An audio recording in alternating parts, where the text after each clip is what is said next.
मैं बाहर लोगों से बात कर रहा था विनेश, सीधी मांग लोगों की ये है या उम्मीद वो ये लगाए बैठे हैं कि आप हरियाणा की अगली खेल मंत्री बनने वाले हैं। सर ये तो भावना है उनकी। पर ये कांटों का ताज है, लोगों का जो मन है ये दिल मांगे मोर।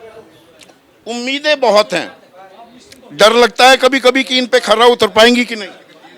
डर तो नहीं लगता, लेकिन हाँ थोड़ा सा फील हो रहा है, रिस्पॉन्सिबिलिटीज ज़्यादा बढ़ गई हैं। जैसे हम रेसलिंग करते थे तो वो ऐसा नहीं था कि कुछ देना है ना, वो ठीक है हम अगली बार दे देंगे। इसमें नहीं, दांव पेच तो वहां भी चलते हैं ना, या उसके लिए दिमाग प्रोग्राम हो जाता है। वो प्रोग्राम हो जाता है। वो अभी इस चीज़ को देख के लग रहा है कि कुश्ती बहुत आसान है। हाँ, पब्लिक में रहना, पब्लिक के लिए करना, हर एक इंसान से मिलना बहुत मुश्किल है। उनके लिए कुछ करना वो बहुत मुश्किल है। उसके लिए भी एक अलग से लड़ाई लड़नी पड़ती है, क्योंकि एक काम ऐसे नहीं है, अपना सिस्टम भी ऐसे है ना कि अगर किसी अधिकारी को ऐसे बोल दिया कि ये करना है तो वो एक बार में नहीं सुनता है ना। तो बहुत चीज़ें हैं, चैलेंज तो बहुत है, लेकिन जिंदगी में चैलेंज नहीं है तो क्या जिंदगी है। तो बस ये है कि जिंदगी में चैलेंज मिला है तो पूरा जरूर करना है। चुनौती के लिए तैयार हैं। ये चुनौती के लिए तैयार किसने करवाया? राहुल गांधी ने करवाया, दीपेंद्र हुड्डा ने, भूपेंद्र हुड्डा ने, या आपके वर्स हाफ, बेटर हाफ तो आप हैं,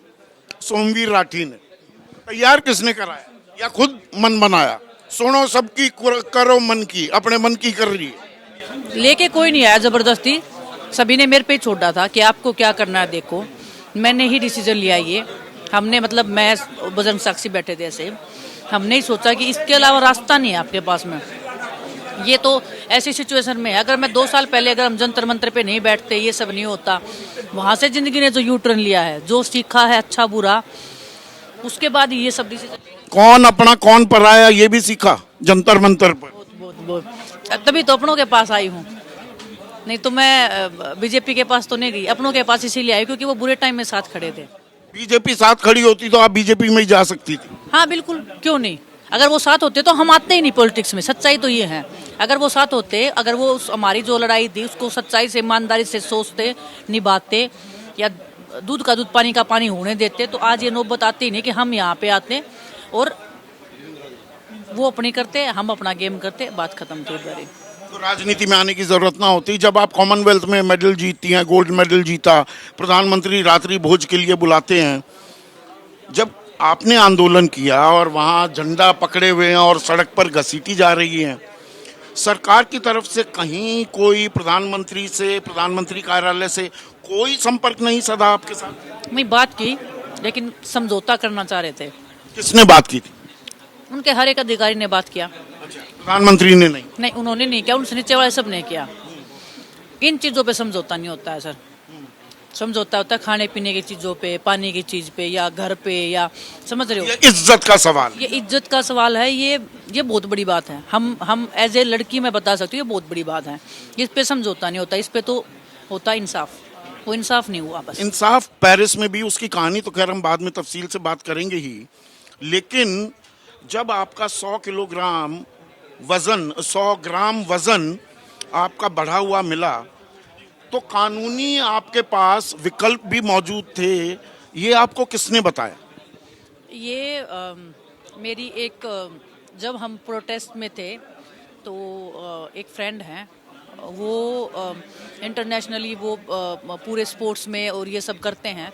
उन्होंने मुझे अप्रोच किया था कि ऐसे ऐसे चीज़ें हैं। भारतीय प्रतिनिधि मंडल ने, जो हमारा डेलीगेशन था, उन्होंने कोई आपकी मदद नहीं? कोई मदद नहीं? बाद में वो सब रूप में आए हैं सब लोग।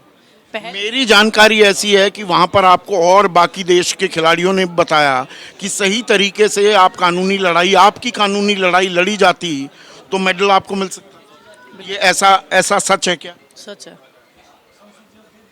ये दुर्भाग्य है देश का ही। वो मेडल ये इतना ईगो पे ले गए कि ये मेडल मेरा था। ये मेरा नहीं था, ये देश का था।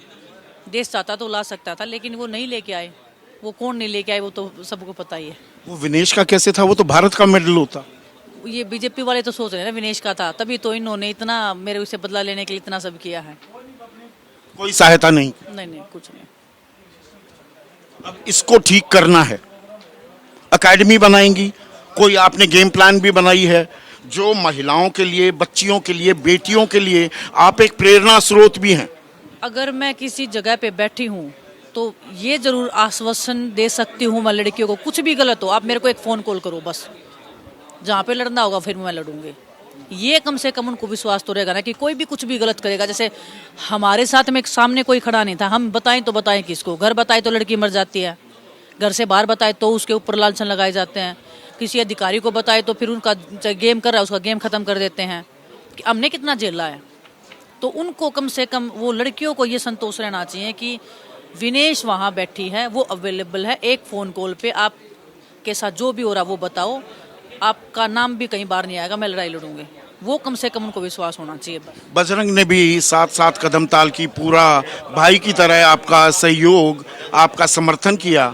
तो ये तय आप लोगों ने आपस में ही कर लिया था, मैं चुनाव लड़ूंगी भाई तुम पोस्ट ले लेना है? नहीं, ऐसे मैं बता रही ना, हमारी ऐसी कोई बात नहीं होती कौन लड़ेगा कौन नहीं लड़ेगा, ऐसे करके हमने पार्टी पे छोड़ा है कि कैसे क्या करना है और उन्होंने डिसाइड कर दिया। और मतलब बजरंग को जो मिला है वो भी हमारे दिल के बहुत करीब है। हम एक मेरी माँ ने मैंने खुद खेतों में काम किया है, मैं ऐसे क्यों बोलूँ कि माँ ने, मैंने किया खुद। मेरी मम्मी को एक बार चोट लग गई थी, 1 महीने तक मैं खेत में गेहूँ भैंसों के लिए चारा मैं लेके आई थी। मुझे बैलगाड़ी भी चलानी आती है, मैंने भैंसों का गोबर भी डाला है, मैंने दूध तो मेरे को निकालना आता नहीं है जो भैंस का निकालते हैं, बाकी मेरे को सब आता है, तो सब किया है। तो वो दर्द को मैं जानती हूँ और वो ऐसी मेरे से भी मेरे को ऐसा लगता है बड़ी जिम्मेदारी बजरंग के पास में आज। मेरे पास तो सिर्फ लोगों की उम्मीदें हैं, उसके पास तो ऑलरेडी वो जिम्मेदारी आ गई।